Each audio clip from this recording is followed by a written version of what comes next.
airlines and hotel chains over recent years, and in many cases these have led to large fines and compensation packages for the victims. It's therefore critical that the sector ramps up its efforts to protect customer data amid this increasingly dangerous threat landscape. To discuss this topic in more detail, I'm delighted to be joined by two experts in this area. So we have Dr. Peter Tarlow, who is founder and president of Tourism More Inclusive, and Ariel Lemelson, who is head of cyber detection and response at Booking.com. So thank you both for joining us for this session. Before I crack on with the session, we'll be looking at some audience questions sort of later on in the session and maybe throughout the session. So please do feel free to submit them via Slido under the hashtag #TravelForward. So I want to kick off by asking both you guys why you believe that this sector, the travel sector, appears to be such a tempting target for cyber criminals, and what have you seen to be the main methods used to breach travel companies' data and systems? Peter, could I start with you, please? Okay, well, I'd actually like to say that there's not one sector. There really, from the perspective of tourism, we have at least 3 sectors, probably more. But when we're looking at the whole issue of cybersecurity, we have to look at it from the perspective of the industry, such as hotels, airlines, etc. We have to look at it from the perspective of employees, which is a very different part of the sector. And thirdly, and probably the most difficult one to deal with, is the perspective of a visitor, of a tourist. Because all of us, when we travel, are cyber dependent today. Most of us bring a computer. Most of us bring a laptop of some way or other, at least an iPad. And so when there is a cyber crisis, it impacts us in many ways. And one of the big issues we know is that in travel, the whole issue of time becomes a very important aspect. So if at the last moment I cannot get into my room because there's been a ransom attack and somebody's locked the doors, or I cannot deal with a business meeting, I'm traveling someplace and I can't get into the business meeting, or someone invades my computer, those are all cyber crises. And so I'm sure that Ariel will go into this in some other details, very important details, but I want to emphasize the fact there is no one single sector. There are multiple sectors, and those multiple sectors translate into loss of business. So the important thing to understand is that when a cyber attack is not just a cyber attack, from the perspective of tourism, and I'm speaking only from the perspective of tourism, this deals with reputation, this deals with stress, this deals with both the leisure side of tourism and the business side of tourism. And each of those are subsectors within the sector. Thank you, Peter. Very good point. Can I come to you, Ariel? Yeah, I think from my point of view, I would like to focus more on the organizations themselves, on hotels and airlines and even the smaller, let's say, tourism partners, or basically hackers come where there is money. They want money. It's the simple, they basically are attacking in all industries, but tourism relatively holds a lot of money in a very distributed way. Distributed in this context means maybe smaller organizations that cannot afford themselves to invest that much in cybersecurity, and they are more rational, these attackers and these crime groups, than what we can imagine, and basically they go for return of investment. So if they have relatively low security measures that are very easy to bypass, and for doing a ransomware attack and taking the private data of consumers, which they can sell in the black market, in the darknet, or ask for ransom in a very easy way. So it's just good business. And I think the function here is just to ruin the return of investment in order to save the consumer's data and make it harder for them to come in. Perfect, thank you. I'd like to build a little bit on what Ariel said, because he's absolutely correct. It is a business. There's really 2 sides to that business. There's the commercial side of the business, of which he referred. There's also tourism acts as a magnet for terrorists. And that's for a lot of reasons. Tourism is based on the concept of a war against xenophobia. We go vive la différence. Terrorism hates that concept. Tourism sees the world as enjoyment and as a chance for people to spend money and a chance for people to create new ideas, new options. Again, those are threats to the world of terrorism.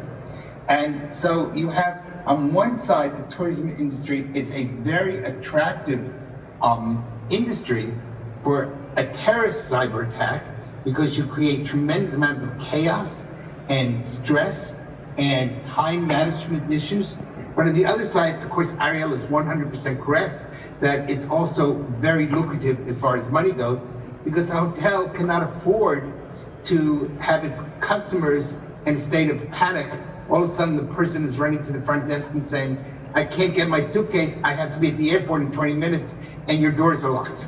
And so a simple type of cyber attack becomes a very large cyber attack from the perspective of the individual, because whenever we travel, our stress level goes up, our questions of time management become essential, and we don't think in the same rational way that when we're at home we might be thinking.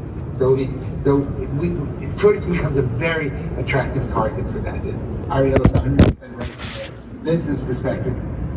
It's good business if you're someone who wants to attack from a cyber perspective. It's very interesting. Yeah, there's a lot of different motivations there to target the whole travel sector, which, as you point out, yeah, there's a numerous amounts of factions too.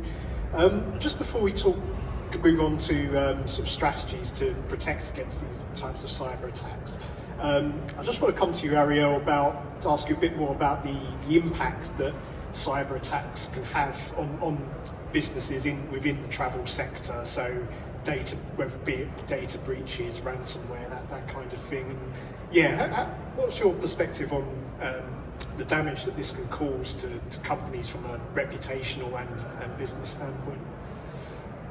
I think it's basically almost unlimited, the amount of damage it can cause. I think the majority of the big organizations which analyze their risk maps basically put cybersecurity in the top, basically above all other more classic risks.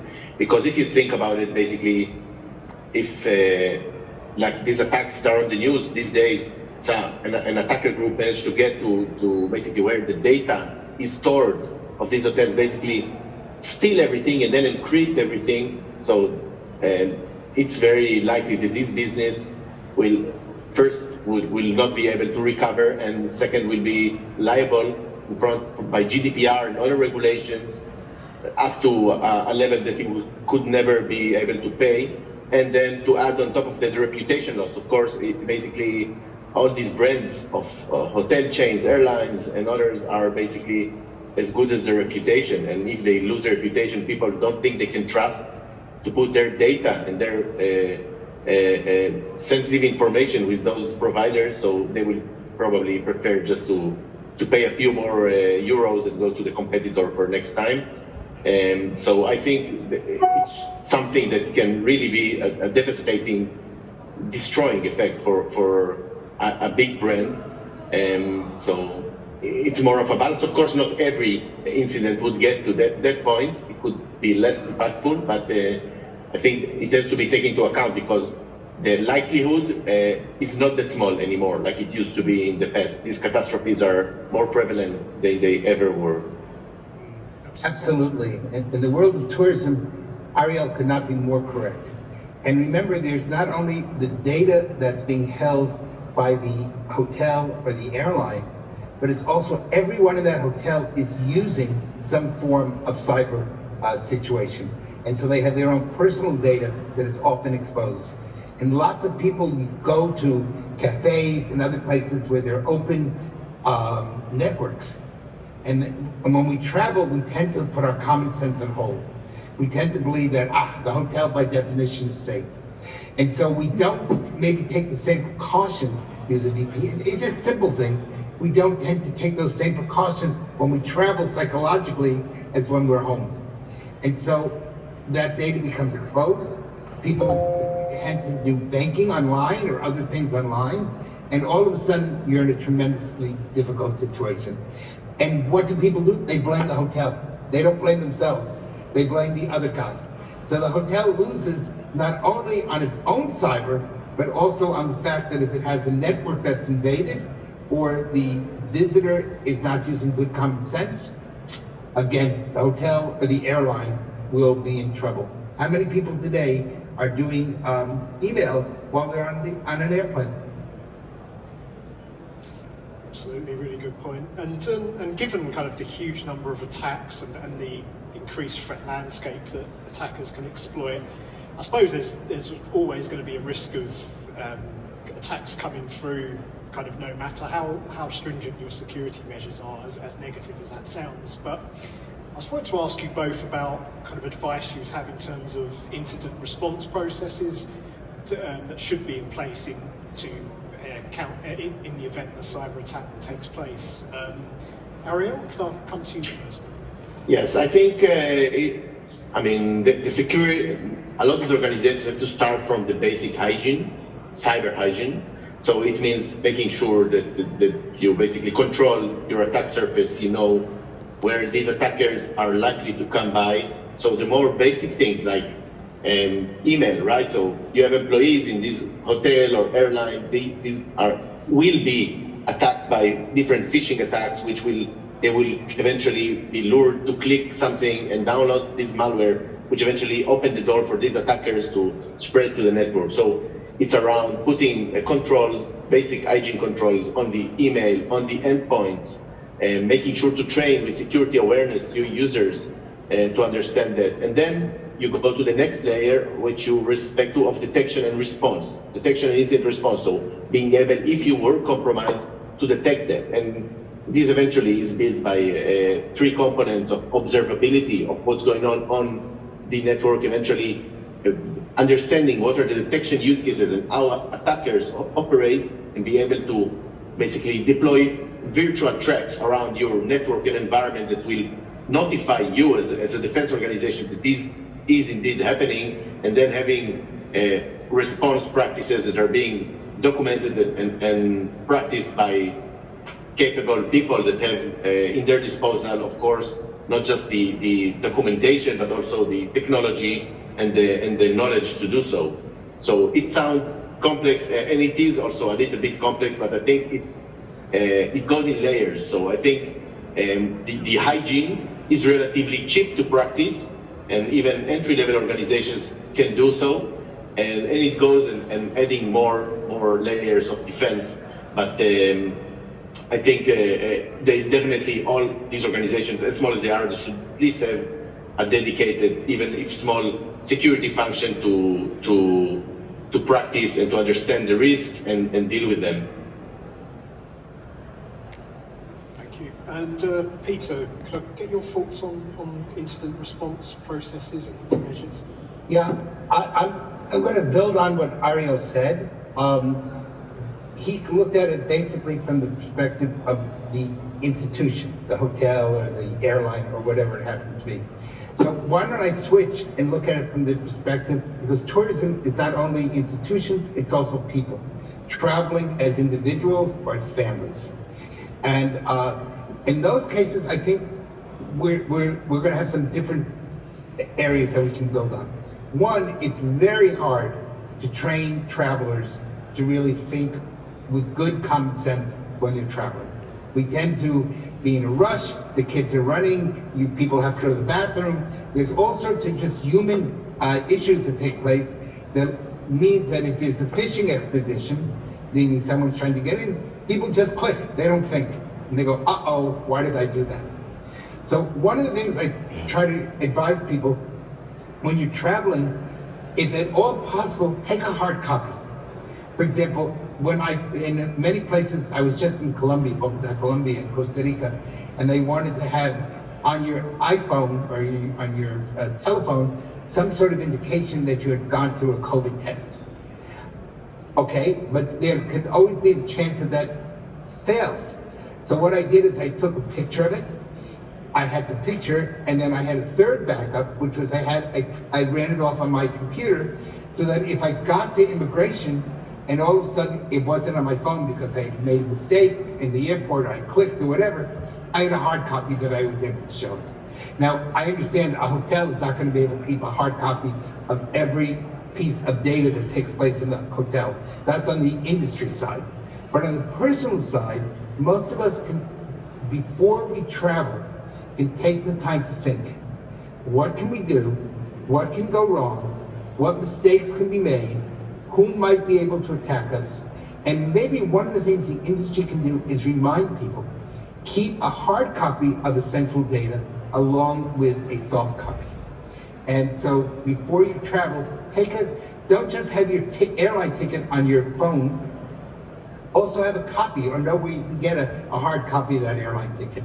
Or if you need a QR code to get into a country because of COVID, that you're able to have a copy of that QR code and show it at immigration. So those are things that, especially in America, which is very QR code oriented, those are really important things to do, because you never know when the cyber will fall apart. And backups are the way to go. That's really good advice for customers there. Thank you, Peter. And just before we leave this particular topic, Ariel, you both obviously mentioned the attacks and breaches that arise from human error, such as clicking on phishing links. And I want to ask you particularly about when employees of travel firms get their accounts get compromised in this way. How important is kind of measures such as access management in preventing these issues becoming a major cyber attack? Oh, absolutely. I think when we discuss, for example, I mentioned before, hygiene is something that is very basic to implement, not very hard, and the return on investment is one of the highest, is two-factor authentication. Basically, I would advise every organization to implement cross-wide two-factor authentication. So at least the stealing of passwords doesn't mean immediately that you are completely compromised. So I would not say human errors, because I would say it's almost granted that these human errors will happen. By educating user and doing security awareness training, you can just reduce them, but you cannot prevent them. It will always happen, and people will always do bad practices because they're human. For example, a good example of human practice, which is, you see it everywhere, is passwords that are being reused. So someone signs up to some sport sites and using their a password, and then this site gets compromised. Nothing to do with tourism, but then they have the email of this user with this password, and these attack groups just do enumeration. Basically, they guess passwords based on other hacked passwords from other sites, and they just get into, because this employee use it in this hotel chain or airline, the same password. Now imagine if this user doesn't have two-factor authentication, this attack just is successful, and then these attackers have access to your network and can move and work from there. On the other side, if two-factor authentication is mandatory and enabled all over your network, this user would get a pop-up in his phone saying, "Hey, did you just try to log into this application from some place in I don't know, in some other continent?" And then it's like, "No, I didn't."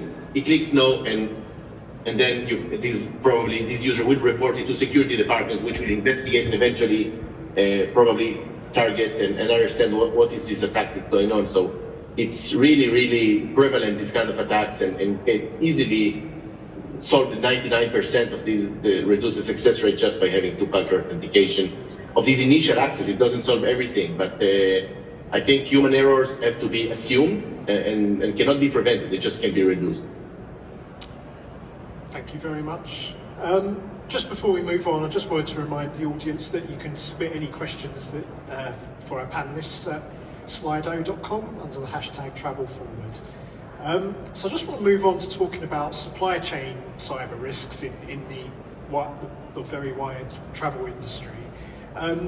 Peter, so to what extent has the global supply chain increased in recent years, and how have you seen sort of threat actors look to target third-party suppliers and partners of travel firms to target travel companies in recent years? Well, I think it's very clear that we now live in a global world. And because we live in a global world, people expect to have products given to them not during season, but all the time, when they want it, how they want it. And that means that you're constantly importing and exporting. No place in the world today is 100% capable of self-sustaining, rather than we're all importing and exporting from around the world. So what happens is that anytime you have any form of cyber attack, be it on the trucking system, the airline system, the shipping system, that not only impacts that particular business, it impacts all the businesses down the road. Right now in the United States, we're having major problems with supply chain, and there's all sorts of shortages because of many reasons. One of those is issues of cyber. There are lots of other reasons for those supply chain issues, but it's creating major problems for hotels and for airlines getting the products they need. So what they're doing is they're bidding higher in order to get those products because there's more money chasing fewer products. And what do? You get inflation. Well, inflation is a disaster for the world of tourism because you can only charge someone so much for leisure, especially on the leisure side. The business side, we're now seeing the other side of that, which is if it's too expensive to go to a hotel, I use Zoom or I use some form of virtual network. So we're seeing more and more business meetings that are becoming virtually dependent. On the leisure side, there's price limits to where people are willing to pay.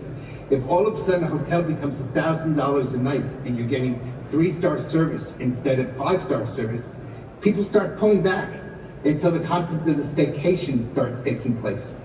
So I think we have to see this as not just one part of the network, but rather that these are interconnected concepts. And remember, tourism is all about, in the end, people interacting with people. Cyber is a tool to allow people to come together. This material that Ariel does, for example, is protecting of the tool, allowing people to interconnect with other people. But once we forget the fact that we have to, in the end, have that interconnection, we're really going to have a major problem. The other thing I want to just kind of very quickly build on is in tourism, one of the things we point out is there's no 100% security. And no matter how good you are, you may make the target smaller and smaller, but you will never have total security. Maybe in heaven it exists, but it doesn't exist on this earth. And what is true in physical security is also true of cybersecurity. We can train and train and train, but we also have to have the crisis management because at some point we will never totally eliminate the risk. Thank you, Peter. Can I move on to you, Ariel, about the issues of cyber attacks and supply chain? So I think supply chain is a very specific niche in this case.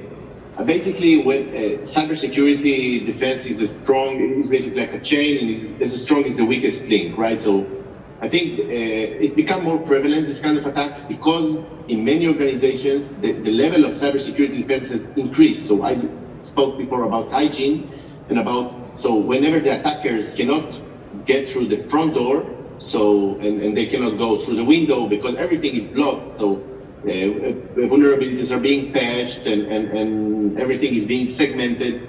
And then what happens next is they try to move for a more sophisticated way in, would be like getting a FedEx in your home and being like a Trojan horse inside this box waiting an attacker.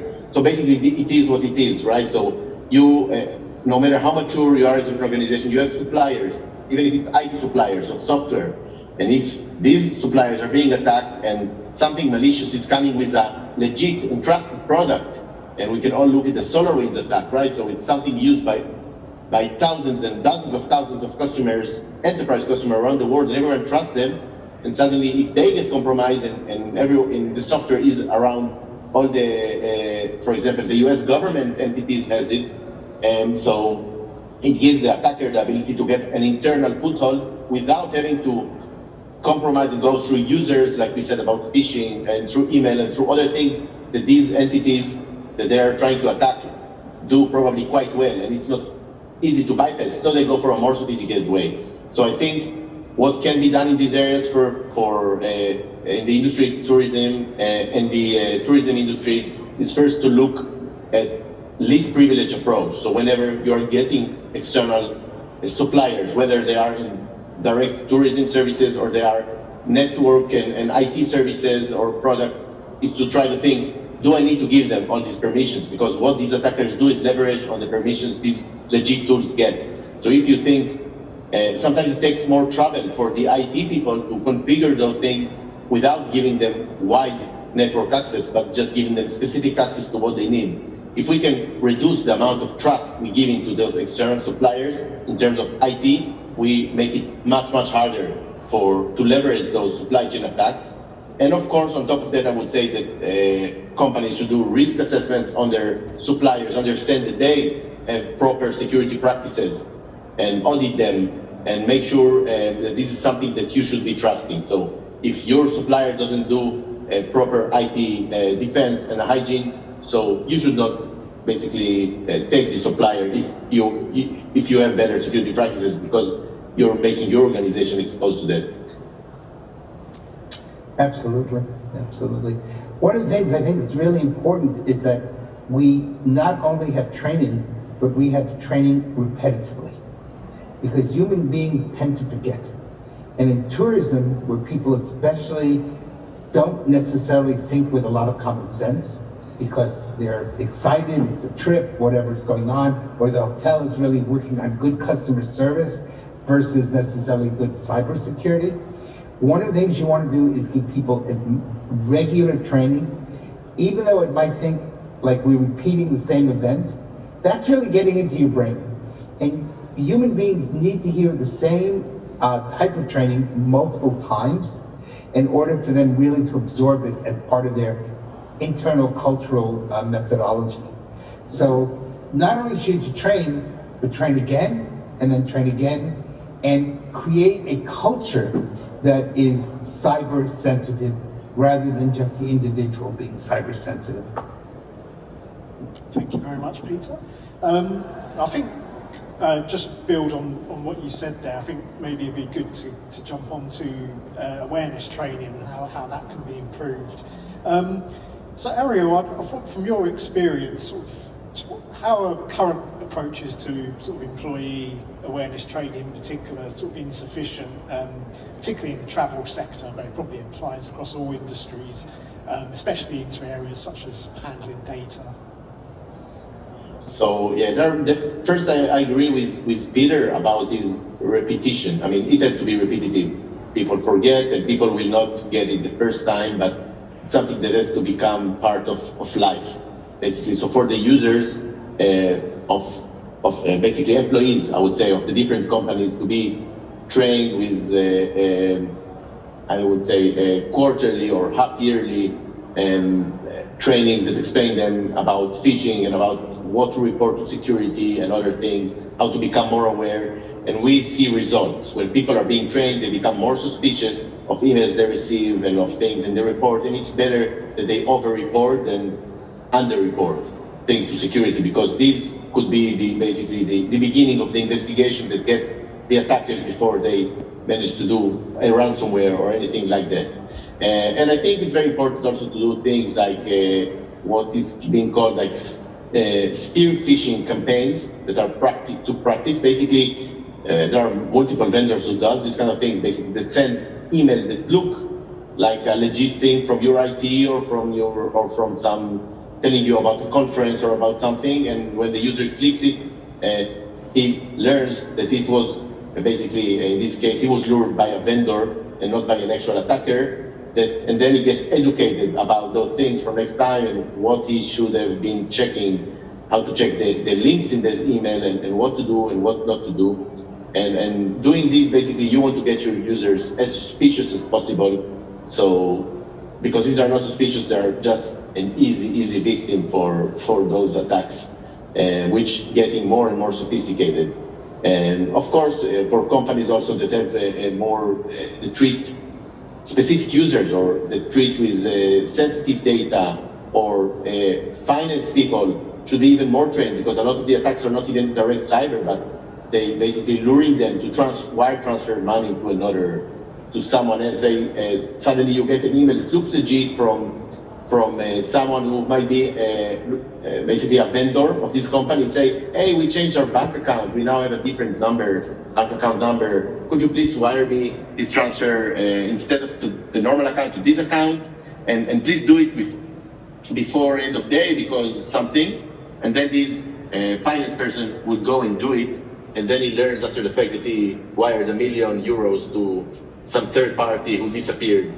And so I think these people that deal with sensitive use cases have to be specially trained to understand the risks out there.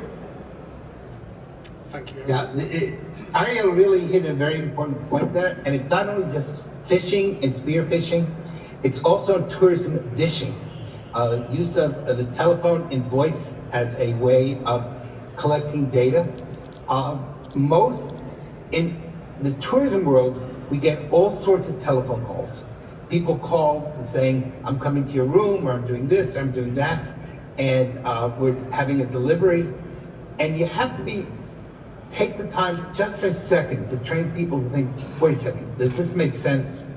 Who is this person? What is happening? I tell people all the time, if someone's in a rush, that they need your money right away, they're probably stealing.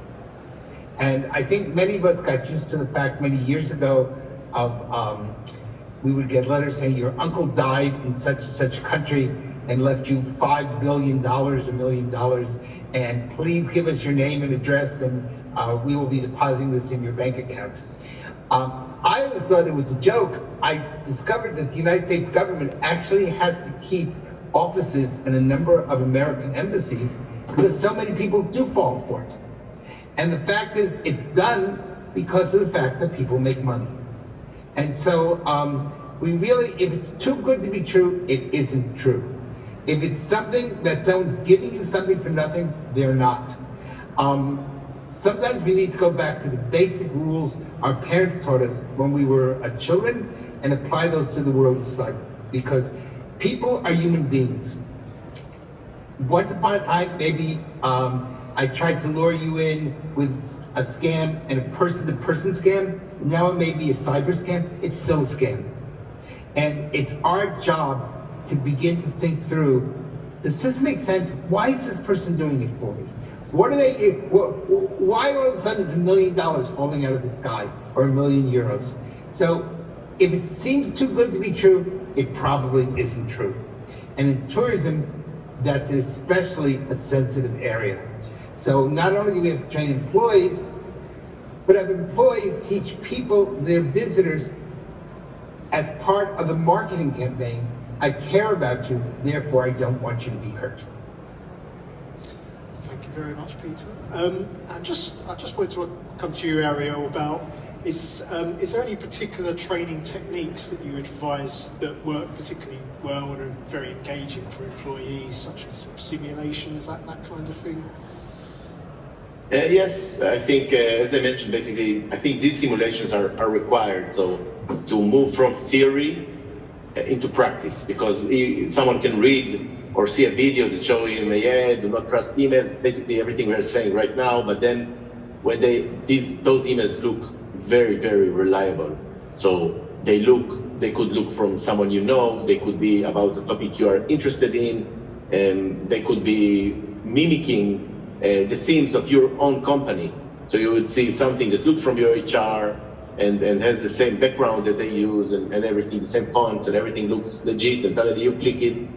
And so absolutely the only way to do is to do very intense practice, and that goes once in a while. So you always have to be alert. You want to keep, as Peter said, you want to keep your people suspicious. You go to the basics, as your parents told you. Do not trust strangers. And this goes to the basic in this awareness area.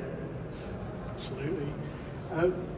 I just want to move on to discussing cloud security. As obviously, we've seen a lot of increasing cloud adoption in recent years, and in particular since COVID in all industries, really.